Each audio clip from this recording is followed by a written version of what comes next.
Hello, ഇത് Nutella കഴിഞ്ഞൊരു ബോട്ടിൽ. നമുക്ക് ഇതിനകത്ത് ഇതേപോലെ നിറച്ചാൽ ന്യൂട്ടെല്ല ഉണ്ടാക്കിയിട്ട് കടയിൽ നിന്ന് മേടിച്ചതല്ല, നമ്മുടെ വീട്ടിലുള്ള കുറച്ച് ഐറ്റംസ് ഉപയോഗിച്ച് ഉണ്ടാക്കിയ ന്യൂട്ടെല്ലയാണ്. ഇത് ഉണ്ടാക്കാനായിട്ട് ഒരുപാട് ഐറ്റംസ് ഒന്നും വേണ്ട, നമ്മുടെ വീട്ടിലുള്ള കുറച്ച് ഐറ്റംസ് മാത്രം മതി. ഇതിനായിട്ട് 1/2 കപ്പ് പൊടിക്കാത്ത പഞ്ചസാര, 1/2 കപ്പ് സൺഫ്ലവർ ഓയിൽ, 1/2 കപ്പ് കടല. നമ്മൾ കറിക്ക് ഉപയോഗിക്കുന്ന വെള്ള കടലയില്ലേ, അതാണിത്. പക്ഷേ ഒറിജിനൽ ന്യൂട്ടെല്ലകത്ത് ഈ കടലയില ഹേസൽനട്ടാണ് യൂസ് ചെയ്യുന്നത്. പക്ഷെ അതൊന്നും നമ്മുടെ കയ്യിൽ കിട്ടാത്തതുകൊണ്ട് നമുക്ക് ഉണ്ടാക്കാൻ പറ്റുന്ന ഒരു കുഞ്ഞു ന്യൂട്ടെല്ല റെസിപ്പിയാണ്. പക്ഷേ ടേസ്റ്റ് കിട്ടില്ല കേട്ടോ. പിന്നെ 1/4 കപ്പ് കൊക്കോ പൗഡറും നമ്മൾ എടുത്തിട്ടുണ്ട്. പിന്നെ കുറച്ച് വാനില എസൻസും വേണം, ഒരു 1/2 ടേബിൾ സ്പൂൺ വാനില എസൻസും. ഇത്രയും ഐറ്റംസ് മതി. ഇത് 1/2 കപ്പ് സൺഫ്ലവർ ഓയിലാണ്. ഇതിന് പകരം നിങ്ങൾക്ക് ബട്ടർ യൂസ് ചെയ്യാം, അല്ലെങ്കിൽ പകുതി ബട്ടർ പകുതി സൺഫ്ലവർ ഓയിലും ഉപയോഗിക്കാവുന്നതാണ് കേട്ടോ. ഇന്ന് എന്ത് ചെയ്യണം, ഈ കടല നന്നായിട്ട് ഒരു 10-12 മിനിറ്റ് ലോ ഫ്ലെയിമിൽ ഇട്ടിട്ട് നന്നായിട്ട് വറുത്തെടുക്കണം. വറുത്തെടുത്തിട്ട് പൊടിച്ചെടുക്കുക ചെയ്യുന്നത്. പിന്നെ കടല വെള്ളത്തിലിട്ട് വെക്കേണ്ട ആവശ്യമൊന്നുമില്ല, നേരിട്ട് നമ്മൾ റോസ്റ്റ് ചെയ്യാൻ നമ്മൾ വറുത്തെടുക്കുക ചെയ്യുന്നത് കേട്ടോ. ആദ്യം കുറച്ച് നേരം ഹൈ ഫ്ലെയിമിൽ വെക്കണം. ഹൈ ഫ്ലെയിമിൽ വെച്ചിട്ട് കരിയാൻ നിൽക്കരുത്. കരിഞ്ഞ് കഴിഞ്ഞാൽ അതിൻ്റെ ടേസ്റ്റ് മാറിപ്പോകും. കരിയാതെ കുറച്ച് ചൂടായ ശേഷം പിന്നെ ലോ ഫ്ലെയിമിൽ മാത്രം വെച്ച് ഒരു 10-12 മിനിറ്റ് നന്നായിട്ട് വറുത്തെടുക്കണം. കരിയരുത്. നമുക്ക് മനസ്സിലാവില്ല. അത് ഈ കളറൊക്കെ ആവുന്ന സമയത്ത് നമുക്ക് ഫ്ലെയിം ഓഫ് ആക്കാവുന്നതാണ്. ഏകദേശം നന്നായിട്ട് കളർ ചെയ്താൽ ഈ കളറാവുന്ന സമയത്ത് ഫ്ലെയിം ഓഫ് ചെയ്തിട്ട് ചൂടാറാൻ വേണ്ടി മാറ്റി വയ്ക്കുക. ചൂട് പോയതിന് ശേഷം നമുക്കിത് പൊടിച്ചെടുക്കാം കേട്ടോ. ഇത് ചൂട് പോകാൻ വേണ്ടി ഒരു പ്ലേറ്റിലേക്ക് മാറ്റി വെച്ചിരിക്കുകയാണ്. പെട്ടെന്ന് തന്നെ ചൂട് പോകും കേട്ടോ. അങ്ങനെ ചൂട് പോയിട്ട് ഞാനിത് അതേ സ്ഥലത്തേക്ക് മാറ്റി വെച്ചിട്ടുണ്ട്. ഇനി നമ്മൾ മിക്സിയിലേക്ക് ആ കടല നേരിട്ടിട്ട് കൊടുക്കാം. ചൂട് പോയതിന് ശേഷം ശ്രദ്ധിക്കണേ, കാരണം മിക്സി നന്നായിട്ട് ചൂടാവുള്ളൂ. അങ്ങനെ നമ്മൾ പൊടിച്ചെടുത്തിട്ടുണ്ട്. പിന്നെ ഈ വെള്ളക്കടലയ്ക്ക് പകരം നമുക്ക് ഉപയോഗിക്കാൻ പറ്റുന്നതാണ് നമ്മൾ സാധാരണ കഴിക്കുന്ന നിലക്കടല, അത് കടല. അതിന് തൊലി കളഞ്ഞ് വറുത്തെടുത്തിട്ട് ഇതേപോലെ പൊടിച്ചെടുത്താൽ മതി.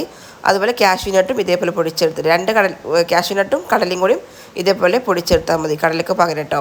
രണ്ടും പകുതി എടുക്കാം, കാഷ്യൂനട്ടും പകുതിയും അതുപോലെ കടലയും പകുതി എടുത്തും ചെയ്യാം കേട്ടോ. ഇനി നമുക്കിതിലേക്ക് 1/2 കപ്പ് പഞ്ചസാര, പൊടിക്കാത്ത പഞ്ചസാര അതിലേക്ക് ചേർത്ത് കൊടുക്കാം. ഇത് ഇട്ടിട്ട് പൊടിക്കുന്ന സമയത്ത് ഒന്നും കൂടി നമ്മൾ നേരത്തെ പൊടിച്ച കടലയുടെ പൊടി നന്നായിട്ട് ഫൈനായിട്ട് പൊടിച്ച് കിട്ടും കേട്ടോ. ഇനി നമുക്കിത് പൊടിച്ചെടുത്തിട്ട് വരാം. അങ്ങനെ ഇത് പൊടിച്ചെടുത്തിട്ടുണ്ട്. നന്നായിട്ട് കുറച്ചും കൂടി നല്ല സോഫ്റ്റായിട്ട് പൊടിഞ്ഞ് കിട്ടിയിട്ടുണ്ട് പഞ്ചസാര കൂടി ഇട്ട് പൊടിച്ച സമയത്ത്. ഇനി നമുക്ക് അടുത്തത് കൊക്കോ പൗഡർ ചേർത്ത് കൊടുക്കാം. 1/4 കപ്പ് കൊക്കോ പൗഡറാണ്. അത് മുഴുവനായിട്ട് ഇതിലേക്ക് ഇട്ട് കൊടുക്കാം. പിന്നെ നമുക്ക് 1/2 ടേബിൾ സ്പൂൺ വാനില എസൻസും ചേർത്ത് കൊടുക്കാം കേട്ടോ. ഇനി ഇത് ഒന്ന് പൊടിച്ചെടുത്തിട്ട് വരാം. ഇത് ഒരുപാട് സമയം വേണം, ജസ്റ്റ് ഒന്ന് മിക്സ് ആയാൽ മതി. ഇത് നന്നായി പൊടിച്ചെടുത്തിട്ടുണ്ട് കണ്ടോ. എല്ലാതും കൂടി മിക്സ് ആയിട്ടിൻ്റെ പൊടികളെല്ലാം മിക്സ് ആയിട്ടുണ്ട് ഒന്നിച്ചിട്ട് ഒരു സ്പൂൺ ഇളക്കി കൊടുത്താൽ മതി. ഇനി നമ്മളിതിലേക്ക് ഓയിൽ ചേർക്കുന്നത് 1/2 കപ്പ് സൺഫ്ലവർ ഓയിൽ ഞാൻ ഇതിലേക്ക് ഒഴിച്ച് കൊടുത്തിട്ടുണ്ട്. ഞാൻ നേരത്തെ പറഞ്ഞു, വേണമെങ്കിൽ നിങ്ങൾക്ക് ബട്ടറും യൂസ് ചെയ്യാവുന്നതാണ് കേട്ടോ. അങ്ങനെ ഇത് നമുക്ക് അരച്ചെടുത്തിട്ട് വരാം. ഇത് കണ്ടോ, നന്നായിട്ട് പേസ്റ്റ് ആയിട്ടുണ്ട്. ശരിക്കും നമ്മുടെ ന്യൂട്ടെല്ലയുടെ അതേ ഇതായിട്ടുണ്ട് കേട്ടോ. ഇത് കണ്ടോ, അതേ ആ തിക്കും ഒക്കെ നല്ല ടേസ്റ്റ് ഉണ്ട്.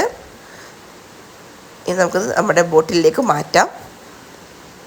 പിന്നെ ഹേസൽനട്ട് യൂസ് ചെയ്യുന്ന അതേ സെയിം ന്യൂട്ടെല്ല ടേസ്റ്റ് അല്ലെങ്കിലും ഏകദേശം ഒരു 100-ൽ ഒരു 70-80% ടേസ്റ്റ് വരുന്നുണ്ട്. നിങ്ങളൊന്ന് ട്രൈ ചെയ്ത് നോക്കുകൊണ്ടു, ഉണ്ടാക്കിയിട്ട് അഭിപ്രായം പറയണേ. ഞാൻ നിങ്ങൾക്ക് പറഞ്ഞു തന്നിട്ട് മറ്റൊരു ഓപ്ഷൻ, ഈ കടലക്ക് പകരം ഒരു 1/4 കപ്പ് നിലക്കടലയും 1/4 കപ്പ് കാഷ്യൂനട്ടും കൂടിയും ചേർത്ത് ഒന്ന് വറുത്തെടുത്തിട്ട് ഇതേപോലെ തന്നെ ചെയ്തെടുത്താലും ഇതേപോലെ ആയിരിക്കും കേട്ടോ. നല്ല ടേസ്റ്റ് ഉണ്ടാകും. ഈ വെള്ളക്കടല തന്നെ ഉപയോഗിക്കണമെന്നൊന്നുമില്ല. പിന്നെ ഒരു കാര്യം പറയാൻ മറന്നു, സബ്സ്ക്രൈബ് ചെയ്യാത്തവരുന്ന് സബ്സ്ക്രൈബ് ചെയ്യണേ, അതുപോലെ ലൈക്ക് ചെയ്യണേ. അതുപോലെ നിങ്ങൾ ഈ വീഡിയോ കാണുന്ന സമയത്ത് ഹൈപ്പ് എന്ന് പറയുന്നൊരു ബട്ടൺ ആ ലൈക്കിന് നേരെ ഉണ്ടെങ്കിൽ അതൊന്ന് ക്ലിക്ക് ചെയ്യണം കേട്ടോ. ഇതുപോലത്തെ ഒരുപാട് വീഡിയോസ് എൻ്റെ ചാനലിലുണ്ട്. അതൊക്കെ നിങ്ങൾ എന്നെ പോയി കണ്ട് സപ്പോർട്ട് ചെയ്യുമെന്ന് പ്രതീക്ഷിക്കുന്നു. കുക്കിംഗ് വീഡിയോസ് മാത്രമല്ല, അല്ലാതെയും ഒരുപാട് വീഡിയോസ് ഉണ്ട്. Thank you. തുടർന്നും നിങ്ങളുടെ സപ്പോർട്ട് പ്രതീക്ഷിക്കുന്നു. ഇനി ഒട്ടും സമയം കളയണ്ട, പോയി ഉണ്ടാക്കി നോക്കൂ കേട്ടോ.